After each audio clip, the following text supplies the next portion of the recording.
We're only a few more weeks until the new year, but we're getting a head start because this morning we're bringing you a brand new weekly segment with a veteran of Canadian talk radio and television. You might know him from his previous role on News Talk 1010 or his current show on iHeartRadio Talk Radio Network in Ottawa. Yeah, we're talking Bill Carroll joining us for Candid Carroll, where he's going to be sharing his opinion on topics making headlines. Bill, I've bounced around the dial, as have you, but here we are. It's come full circle, back working together again. So good morning. Good to be back with you today. Let's get into this, Bill. You know, this new polling out this morning from Nanos Research, finding Canadians really worried, concerned about grocery prices as we enter the sort of Christmas and holiday season here. What do you think about this? Because we talk a lot about affordability and pricing right now. Well, if anything, I'm surprised that the number is as small as it is, because this is what, short of traffic, everybody is talking about all the time, the price of food. Even people who make decent money say, you know, we go to restaurants now, we have an appetizer and we share the main course. People can't afford to eat out. And if you're having trouble making ends meet, I mean, of course, this is absolutely devastating.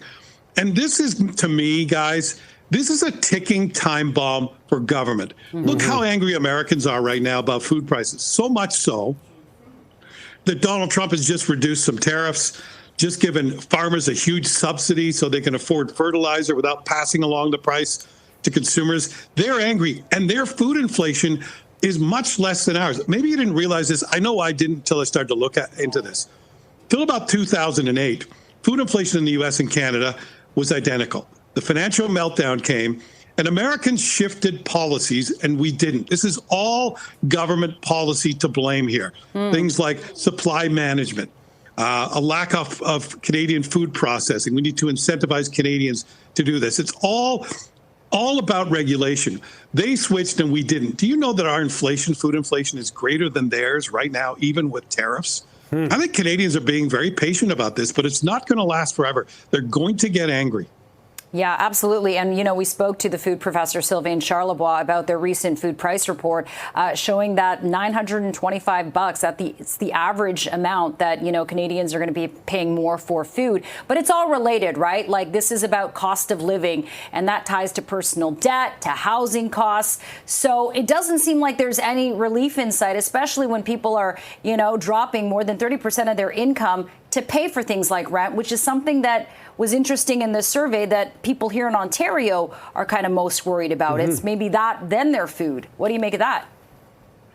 Yeah, I'm not surprised by that. I mean, there are differences in provinces and there are differences in age groups, the things you tend to worry about, but still food keeps coming up. Now, if you could get the other prices down, if we could get a further break on interest rates, for example, and housing costs go down, that would help as well. But it's all tied together. I guess my point is that we've been very patient in this country, and it's because of Donald Trump. You know, if you look at Mark Carney's approval ratings, they're very high. His personal approval rating is very high. But if he doesn't start to fix this, we need a deal with the Americans on tariffs right away. And we need to follow through on these provinces. We need these promises that people are making, like the provinces, bring down the rest of those trade barriers. We have to seriously look at our supply management and see, you know, how do we balance off supporting farmers versus making food affordable for people? So these are big problems that Canadians, I think we've just kind of become accustomed to them. We're going, yeah, I know the price of food. We've gotten used to it, but that's not going to last forever. Yeah, you talk about the ticking time bomb, Bill. You know, like you said, Canadians have been fairly patient, but are you sensing that concern from listeners and callers to your radio show that they're kind of on the edge here, like something's got to give and it's got to happen soon? Yeah, it's what we see predominantly on our text boards. I mean, this is what, and when I'm out and around, I mean, I'm recognized by people, and it's about the number one thing they want to talk about is what are we going to do about food inflation? Is there anything more fundamental than putting food on the table? I mean, we're going to be carving up a lump of cheese, I think, on Christmas Day because cheese is inexpensive right now, but who can afford a turkey? Yeah, add bananas to that list or something else, Bill. Listen, it's been great chatting with you about this. I look forward to these weekly segments with you. But once again, thank you for joining us and welcome to CP24 Breakfast, Bill Carroll. Candid Carroll. Nice to be on in my hometown, and I'll talk to you next week. Hey, Bill, we'll look forward to that. Thanks so much.